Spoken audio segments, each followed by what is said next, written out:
Please میرے ساتھ ایسا ظلم مت کرو، میں جیتے جی مر جاؤں گی۔ وہ چیخ رہی تھی، چلا رہی تھی، لیکن اب اس کی آواز سننے والا کوئی نہیں تھا۔ کیف دروازے کو باہر سے کنڈی لگا کر وہاں سے جا چکا تھا اور وہ دلہن کے روپ میں خود کے ساتھ ہونے والے اس حادثے پر آنسو بہا رہی تھی۔ آج اس کی شادی تھی۔ پہلے تو وہ خود اس شادی پر راضی نہ تھی، لیکن بہن اور ماں کے سمجھانے پر وہ سمجھ گئی تھی کہ ماں باپ کی خوشی میں خوش ہونا ہی اصل خوشی ہے۔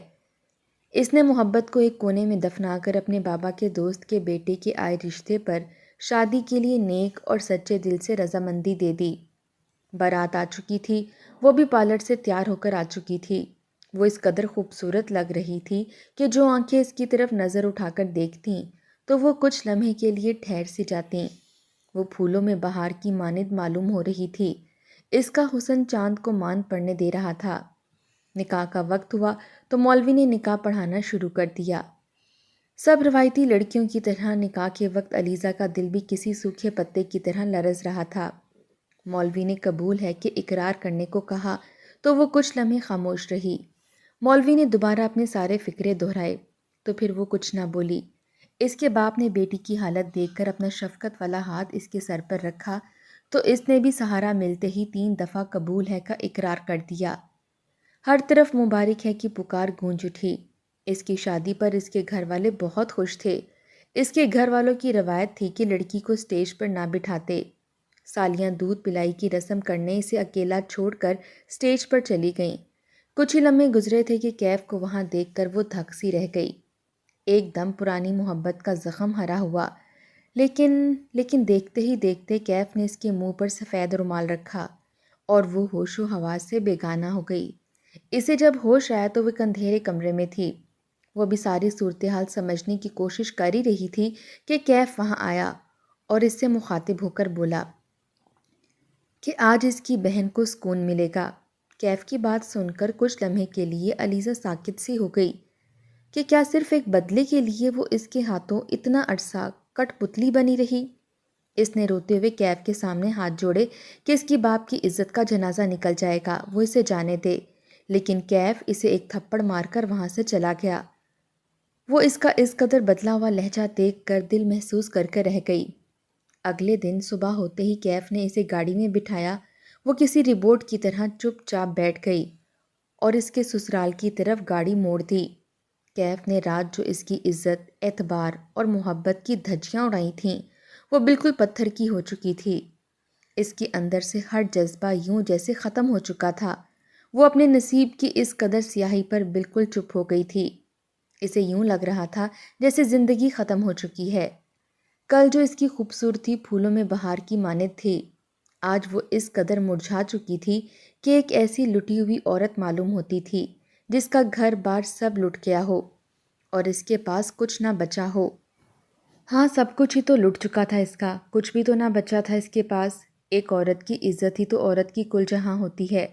جب وہی نہ رہی تو کچھ بھی نہ رہا۔ تبھی سے کیف کی آواز سنائی دی۔ اسے اس وقت اس کی آواز سے بھی وحشت ہو رہی تھی۔ ہائے، میری بہت تمنا تھی تمہارے باپ کو اس تکلیف میں دیکھنے کی جو 2 سال پہلے میرے باپ نے جھیلی تھی۔ اسی لیے تو میں نے سارے سین کی ویڈیو بنانے کے لیے وہاں اپنے بندے چھوڑے تھے۔ کیا تم دیکھنا چاہو گی؟ کیف موبائل کھولتے ہوئے آگے کرنے لگا تو علیزے نے غصے سے اس کا موبائل ایک جھٹکے سے نیچے پھینک دیا۔ رستی جل گئی لیکن بل نہ گیا۔ کیف اپنا موبائل اٹھاتا ہوا ایک نگاہ اس پر ڈالتے ہوئے بولا اور پھر دوبارہ اپنے لفظوں کی جوہر دکھانے لگا۔ گمشدگی نہیں، تمہارے گھر سے اپنے عاشق کے ساتھ بھاگنے پر جو تمہارے سسرال والوں نے تھو تھو کی اور جو تمہارے گھر والوں کی حالت تھی، آہا، مجھے تو دلی سکون ملا۔ وہ کہکا لگا کر اور نہ جانے کیا کیا کہہ رہا تھا۔ علیزہ کو تو اپنا دماغ موف ہوتا محسوس ہو رہا تھا۔ اسے یوں لگ رہا تھا کہ وہ مزید کچھ بھی سمجھنے کی، سوچنے کی صلاحیت کھو چکی ہے۔ ایک جھٹکے سے گاڑی رکی تو اس کے سامنے ایک 2 منزلہ جدید طرز سے تیار ہوا گھر تھا۔ اسے یاد آیا کہ یہ تو اس کے بابا کے دوست اور اب اس کے شوہر کا گھر ہے۔ خوبصورت اور دلکش لائٹوں سے آراستہ گھر جو کہ اب تاریک ہوا پڑا تھا۔ کیف نے گاڑی کا دروازہ کھول دیا اور اس کا بازو پکڑ کر ایک جھٹکے سے اسے باہر نکالا۔ اب وہ کیف کے رویے پر حیران نہیں ہو رہی تھی کیونکہ کل سے اس نے اس کے ساتھ جو کیا تھا وہ اس کو قبر میں پہنچانے کے لیے کافی تھا۔ وہ اب اس اذیت کو سوچنا بھی نہیں چاہتی تھی۔ کیف اسے وہاں کھڑا کر کے ایک نفرت بھری نگاہ اس پر ڈال کر طنزیہ مسکراہٹ سے اپنی گاڑی میں بیٹھ کر وہاں سے زن سے گاڑی بھگا کر لے گیا۔ صبح صبح سنسان سڑک پر گھر کے سامنے وہ تنہا کھڑی صورتحال کو سمجھنے کی کوشش کر رہی تھی۔ نہ جانے اندر جا کر اس کے ساتھ کیسا سلوک ہوگا۔ وہ اب خوف زدہ ہو رہی تھی کہ اندر جا کر کیا ہوگا، لیکن وہاں سڑک پر ایسے حلیے میں بھی کھڑی نہیں ہو سکتی تھی۔ وہ ہمت کرتے ہوئے قدم اٹھاتی دروازے کی جانب بڑھی۔ وہاں وہ پچھلے کئی سالوں سے آ رہی تھی، اسی لیے وہ اس گھر کے ہر کونے سے واقف تھی۔ جیسے ہی اس نے بیل بجائی، اندر سے ایک مانوس سی آواز اس کے کانوں سے ٹکرائی۔ جو پوچھ رہے تھے کہ کون ہے، وہ اس آواز کو اچھے سے جانتی تھی۔ آنٹی سعدیہ کا اس سے بہت لگاؤ تھا۔ شاید وہ شروع سے ہی اسے اپنی بہو بنانا چاہتی تھیں۔ کافی دیر بعد بھی جب وہ نہ بولی تو دروازہ کھلا اور آنٹی سعدیہ اسے ایسے حلیے میں سامنے کھڑا دیکھ کر حیران رہ گئیں۔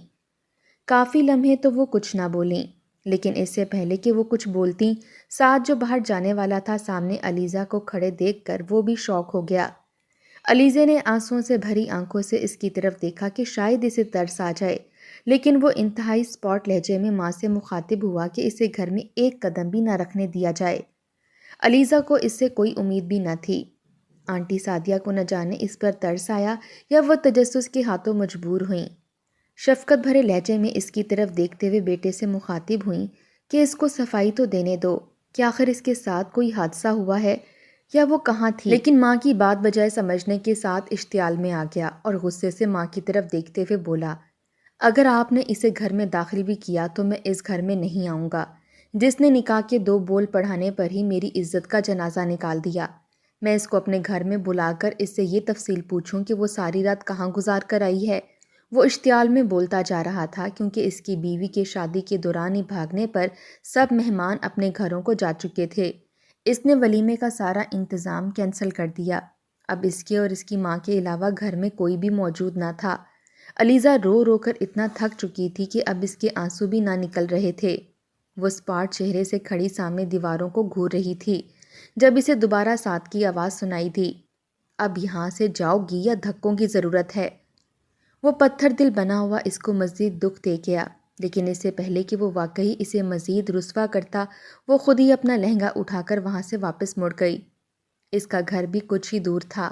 اگر وہ پیدل جاتی تو آدھے گھنٹے میں پہنچ جاتی، لیکن وہ جانتی تھی کہ وہ اگر اپنے گھر گئی تو اس کے گھر والوں نے تو اسے بغیر قصور کے ہی اسے زندہ درگو کر دینا تھا۔ قسمت نے اس قدر تاریکی لکھ دی تھی کہ اب اگر وہ لاکھ صفائیاں دیتی، کسی نے نہیں سننی تھیں۔ وہ لرزتے دل کے ساتھ گھر کی جانب چل دی۔ صبح کا وقت ہونے کی وجہ سے وہاں پر کوئی اکا دکا ہی انسان نظر آ رہا تھا۔ ننگے پاؤں سڑک پر کافی دور چلنے کی وجہ سے اب اس کے پاؤں بھی دکھنے لگ گئے تھے، لیکن وہ ہر احساس سے آری ایسے جا رہی تھی گویا کوئی مشین ہو۔ گھر کے دروازے کے سامنے کھڑے ہو کر اس نے اپنی ساری ہمت جمع کی اور بیل بجائی۔ کافی دیر بعد دروازہ کھلا تو سامنے ملازمہ کو دیکھ کر اس کی جان میں جان آئی، لیکن ملازمہ اسے سامنے دیکھ کر حیرت زدہ ہونے کے ساتھ ساتھ بیگانگی بھی دکھا رہی تھی۔ اپنا لہنگا اٹھائے اندر کی جانب بڑھ گئی۔ ابھی اس نے چند قدم ہی طے کیے تھے کہ اس کی ماں کی نظر اس پر پڑ گئی۔ نہ جانے کب کے رکے بےتاب آنسو آنکھوں سے بہنے لگے اور وہ بھاگ کر ماں کے گلے لگ گئی۔ ماں بیٹی کی یہ حالت دیکھ کر دھک سی رہ گئی۔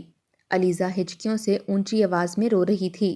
اس کی آواز سن کر اس کے بھائی بہن اور اس کا باپ بھی کمرے سے نکل آیا، لیکن اسے سامنے دیکھ کر ان کا بس نہ چلا کہ وہ اسے قتل کر دیتے۔ کل ساری دنیا کے سامنے جو اس نے ان کو ذلیل کیا اور کہیں منہ دکھانے کے قابل نہ چھوڑا، آج ان کے گھر میں کھڑی تھی۔ وہ آپے سے باہر ہو گئے اور بھول گئے کہ وہ اس کی سگی اولاد ہے۔ انہوں نے اسے ایک جھٹکے سے اس کی ماں سے علیحدہ کیا اور اس کا بازو پکڑ کر دروازے کی جانب بڑھ گئے۔ تمہاری ہمت بھی کیسی ہوئی اس گھر میں اپنے منحوس قدم رکھنے کی؟ علیزہ ان کا ایسا روپ دیکھ کر دنگ رہ گئی۔ پلیز بابا، میری بات سنیں۔ اس نے روتے ہوئے بلند آواز میں اپنے بابا کو متوجہ کرنا چاہا۔ اس کے باپ نے ایک جھٹکے سے اسے دروازے کے آگے روکا اور اس پر ایک نفرت بھری نگاہ ڈال کر بولا کہ آج کے بعد اس کا ان سے کوئی تعلق نہیں۔ وہ ان کے لیے مر چکی ہے، اس لیے بہتر ہے کہ وہ دوبارہ انہیں کبھی اپنی شکل بھی نہ دکھائے۔ لیکن وہ اس کی کوئی بات سنے بغیر اسے گھسیٹ رہے تھے۔ وہ روتی بلکتی رہی، لیکن اس کے باپ نے اسے باہر دھکا دے کر دروازہ بند کر دیا۔ اس کی ماں اور بہن تڑپ تڑپ جا رہی تھیں کہ نہ جانے اس کے ساتھ کیا ہوا ہے، لیکن ان کی ہمت نہ ہوئی کہ وہ اس کے باپ کو روکتیں۔ علیزہ کا دل اذیت سے پھٹا جا رہا تھا۔ اس کے پاس کوئی رستہ نہ بچا تھا۔ وہ اپنے گھر کے باہر ایسے ہی بیٹھ گئی۔ اب جائے تو کہاں جائے؟ اسے سب راستے بند دکھائی دے رہے تھے۔ وہ سر گھٹنوں میں دیے بیٹھی تھی، تبھی اسے اپنے پاس قدموں کی آہٹ سنائی دی۔ اس نے سر اٹھا کر دیکھا تو سامنے اس کی عزیز و جان دوست رابعہ کھڑی تھی، جو اسے انتہائی دکھ سے دیکھ رہی تھی۔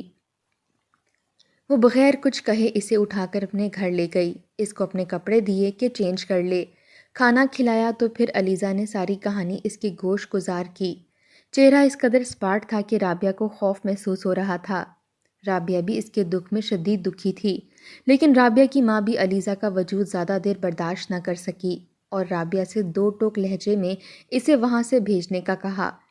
وہ جو اس کے صدقے واری جاتی تھی، ان کے بھیانک رویے پر، ایسی ذلت پر علیزہ کا دل کیا کہ زمین پھٹے اور وہ اس میں سما جائے۔ اس نے رابعہ کا گاؤن پہنا۔ رابعہ بہت روئی کہ وہ اپنی اتنی عزیز دوست کے لیے کچھ نہیں کر سکتی، لیکن علیزہ نے اسے تسلی دی کہ وہ ٹھیک ہے، اور اللہ کا نام لے کر وہ وہاں سے آ گئی۔ اس نے سوچ لیا تھا کہ اب اسے کیا کرنا ہے۔ وہ برقع پہنے اور نقاب لیے اپنے شوہر کے گھر آ گئی اور ایک ضرورت مند بن کر ان کو اپنے گھر ملازمہ رہنے کا کہا، تو اس کی ساس نے ترس کھا کر اسے اپنے گھر ملازمہ رکھ لیا۔ اس نے دل ہی دل میں شکر کیا کہ انہوں نے پہچانا نہیں۔ اس نے شرط رکھی کہ وہ ایسے ہی نقاب میں رہے گی، تو اس کی ساس کو کوئی اعتراض نہ ہوا۔ اس طرح وہ نقاب میں رہ کر ایک ملازمہ کی حیثیت سے گھر کے سارے کام کرتی۔ اس کی ساس نے اسے رہنے کے لیے ایک علیحدہ کمرہ دیا۔ اس نے انہیں اپنے متعلق کچھ نہ بتایا کہ وہ شادی شدہ ہے یا کیا ہے، اور نہ ہی انہوں نے کوریدا۔ چونکہ وہ بہت زیادہ ان سے ملی جلی نہ تھی، اس لیے ان دونوں ماں بیٹے نے اسے نہ پہچانا۔ اسے وہاں کام کرتے 1 ماہ ہو گیا تھا کہ اچانک اس کی طبیعت خراب رہنے لگی۔ اس سے کام نہ ہوتا، وہ سست رہتی اور سارا دن تھکی تھکی سی رہتی۔ اپنی طبیعت کے پیش نظر وہ ڈاکٹر کے پاس گئی تو جو ڈاکٹر نے بتایا وہ سن کر اس کے قدموں تلے سے زمین نکل گئی۔ وہ تو امید سے تھی، اسے لگا کہ اب تو اس کی زندگی ہی ختم ہو گئی ہو۔ اس کا دل کیا کہ کیف اس کے سامنے ہو تو وہ اس کا قتل کر دے کہ اس نے اس کی ساری زندگی برباد کر دی تھی۔ اس کے بچے کو زمانے میں کون قبول کرتا؟ جیسے جیسے وہ سوچ رہی تھی، اس کا دماغ پھٹ رہا تھا۔ کافی دن تو وہ ایسے ہی پریشان رہی، لیکن پھر اس نے سارا معاملہ اللہ کے سپرد کر دیا۔ وہ اس بچے کے بارے میں سوچتی تو جینے کی ایک امنگ آتی۔ وہ سوچتی کہ وہ اسے لے کر یہاں سے بہت دور چلی جائے گی، جہاں اس کی حقیقت کسی کو معلوم نہ ہوگی۔ کم از کم اس کے پاس سہارا تو ہوگا۔ اس طرح اسے 3-4 ماہ گزر گئے۔ اس کی ساس کی طبیعت بہت خراب رہنے لگی تھی، اسی لیے وہ ہر وقت کمرے میں ہی رہتی اور ساتھ سے بھی اس کا بہت کم سامنا ہوتا۔ شام کو وہ آتا، وہ سارا کام نپٹا کر اپنے کمرے میں چلی جاتی۔ گرمیوں کے دن چل رہے تھے، وہ سارا کام نپٹا کر اپنے کمرے میں چلی گئی۔ اپنے کمرے میں آ کر اس نے نقاب اتار دیا۔ وہ مکمل پسینے میں شرابور تھی، اسی لیے دروازہ لاک کرنا بھول گئی۔ اسے عادت تھی کہ اندھیرے سے ڈرنے کی وجہ سے وہ لائٹ جلا کر سوتی تھی۔ ابھی اسے سوئے تھوڑی ہی دیر ہوئی تھی کہ اس کا دروازہ کھلا اور سعد، جو اسے اپنی ماں کی طبیعت کا بتانے آیا تھا، سامنے اپنی منکوہہ کو دیکھ کر دھک سے رہ گیا۔ کافی لمحے تو وہ اپنی جگہ سے ہل ہی نہ سکا۔ دروازہ کھلنے کی آواز پر وہ بھی اٹھ بیٹھی اور اپنی اصلیت کھلنے پر اس کا رنگ بھی فک ہو گیا۔ سعد اسے کچھ بھی کہے بغیر وہاں سے واپس آ گیا اور وہ ٹینشن میں مبتلا ہو گئی کہ نہ جانے اب کیا ہوگا۔ کافی دیر وہ چپ کر کے انتظار کرتی رہی، پھر اپنا گاؤن اور نقاب لیے باہر آ گئی اور ساس کے کمرے میں دیکھا، لیکن اس کی ساس وہاں موجود نہ تھی اور سعد بھی گھر پر نہ تھا، یعنی کہ وہ اس کی ساس کو لے کر ہسپتال گیا تھا۔ وہ اپنے کمرے میں چلی گئی اور ان کے آنے کا انتظار کرنے لگی۔ کافی دیر بعد باہر سے ایمبولینس کی آواز آئی تو وہ نقاب میں ہی دھڑکتے دل کے ساتھ گئی تو ساس کو سفید کفن میں لپٹا دیکھ کر وہ دنگ رہ گئی۔ سعد اس کو نقاب میں دیکھتا، لیکن ماں کے دکھ کی وجہ سے نظریں پھیر لیتا۔ 3 دن تو یوں ہی گزر گئے۔ سب مہمان اپنے اپنے گھروں کو چلے گئے تو گھر میں صرف سعد اور وہ رہ گئے۔ اب اس کا دل زور سے کانپا تھا کہ نہ جانے کب سعد اسے گھر سے نکال دے۔ وہ کچن میں نقاب میں کھڑی کھانا بنا رہی تھی جب سعد اس کے پاس آیا اور اسے مخاطب کر کے بولا کہ اب اسے اس کی حقیقت تو معلوم ہو گئی ہے، اب تو یہ نقاب کا ڈھونگ نہ رچائے، اور آگے بڑھ کر ایک جھٹکے سے اس کا نقاب کھینچ دیا۔ علیزہ بغیر کسی گناہ کے مجرموں کی طرح شرمندگی سے گردن جھکائے کھڑی تھی۔ کافی دیر جب سعد اسے نفرت سے ایسے ہی گھورتا رہا تو وہ ہمت کر کے بولی کہ پلیز مجھے بولنے کا ایک موقع تو دیں۔ نہ جانے سعد اس قدر رحم دل کیسے ہو گیا کہ اس نے اسے کہا کہ بتاؤ کیا بتانا چاہتی ہو۔ علیزہ جلدی سے بولی کہ میرے بابا لوگ 2 بھائی ہیں، میرے دادا دادی نے دونوں کے نام برابر زمین لکھوائی تھی، لیکن تایا کی نیت میں کھوٹ آیا تو انہوں نے بے ایمانی سے ہمارا آدھا حصہ بھی اپنے نام کروا لیا، لیکن میرے بابا اس بات سے لا علم تھے۔ میرے بڑے بھائی اور تایا کی بیٹی کی پسند سے منگنی ہوئی تھی، ان کی شادی کی تیاریاں چل رہی تھیں کہ انہی دنوں میرے بابا کو تایا کی اصلیت معلوم ہو گئی۔ بابا بہت دکھی ہوئے، انہوں نے تایا سے پوچھا تو تایا صاف مکر گئے۔ بابا کو تایا کی بے ایمانی اور جھوٹ نے بہت دکھی کیا اور انہیں طیش بھی آیا، لیکن تایا اپنا گناہ ماننے کی بجائے الٹا میرے بابا پر ہی بے ایمانی کا الزام لگانے لگے۔ بابا نے بھی غصے میں آ کر منگنی توڑ دی، لیکن بابا کا غصہ وقتی تھا۔ انہوں نے بعد میں تایا سے شادی کا کہا تو تایا نے جواباً کہا کہ وہ اپنی بیٹی کو جان سے مار دیں گے، لیکن میرے بھائی کے ساتھ اس کی شادی نہیں کریں گے۔ ان کی اس قدر بے اتنائی پر بابا بے قصور ہوتے ہوئے بھی بہت دکھی ہوئے، اور پھر ایسا ہی ہوا۔ میری کزن میرے بھائی سے بہت محبت کرتی تھی، وہ زیادہ دیر یہ صدمہ برداشت نہ کر سکی اور اس نے زہر کی گولیاں کھا لیں۔ ٹائم پر ہسپتال نہ پہنچنے پر اس کی راستے میں ہی موت ہو گئی۔ وہ بتاتے ہوئے مسلسل رو رہی تھی، اس کے آنسو ٹپ ٹپ گر رہے تھے۔ سعد بہت غور سے اس کی گفتگو سن رہا تھا۔ وہ پھر بولنا شروع ہوئی، میری کزن کی وفات پر ہم سب بھی بہت دکھی ہوئے، میرے بھائی کی حالت بھی بہت بری تھی۔ ہم لوگ تعزیت کے لیے تایا کے گھر گئے تو تایا اور تائی نے اپنی بیٹی کی موت کا ذمہ دار ہمیں ٹھہراتے ہوئے میرے بابا کو اپنی بیٹی کا قاتل کہا اور ہماری اتنی بے عزتی کر کے ہمیں گھر سے نکال دیا۔ محلے والوں کے سامنے ہماری کوئی عزت نہ رہی اور سب میری کزن کی موت کا ذمہ دار ہمیں ٹھہرانے لگے۔ 2-3 مہینے گزر گئے، حالات نارمل ہو گئے، لیکن ہمارے تایا کے ساتھ تعلقات میں بہتری نہ آئی۔ پھر ایک دن مجھے تایا کے چھوٹے بیٹے کیف کی طرف سے میسج آئے، جس میں اس نے ظاہر کیا کہ وہ اپنے ماں باپ کے رویے پر بہت شرمندہ ہے اور معافی بھی مانگتا رہا۔ اس سے پہلے بھی ٹکراؤ کم ہی ہوتا تھا۔ اس کی باتوں پر وہ مجھے بے قصور لگا اور میں نے اس کی بات پر یقین کر لیا۔ اسی طرح اب وہ روز مجھے کسی نہ کسی بہانے سے میسج کرتا اور میں بھی جواب دیتی رہتی۔ آہستہ آہستہ اس نے مجھ سے محبت کے دعوے شروع کر دیے اور مجھ سے ملنے کو لے جانے لگا۔ ایسے ہی میرے گھر والوں کو اس بات کی خبر ہو گئی، انہوں نے مجھے روکا۔ میرے بابا تو غصے میں آ گئے، میں نے کیف سے شادی کی ضد پکڑ لی، لیکن کوئی بھی نہ مانا۔ میری بہن مجھے بہت سمجھاتی کہ اس کے گھر والے کسی صورت مجھے قبول نہیں کریں گے۔ میرا بھائی اس معاملے میں کچھ نہ بولا، اس نے میری کزن کی موت کا ذمہ دار ہمیں نہ ٹھہرایا، لیکن اس کی موت پر وہ ہم سے کٹ گیا۔ میری ماں کی التجاؤں، باپ کی عزت اور بہن کے آنسوؤں کا آخر مجھ پر اثر ہو ہی گیا اور مجھ پر سے کیف کی محبت کا جنون اتر گیا، اور میں نے ان کی بات کو سمجھ کر کیف کی محبت کو خیر بات کہہ دیا۔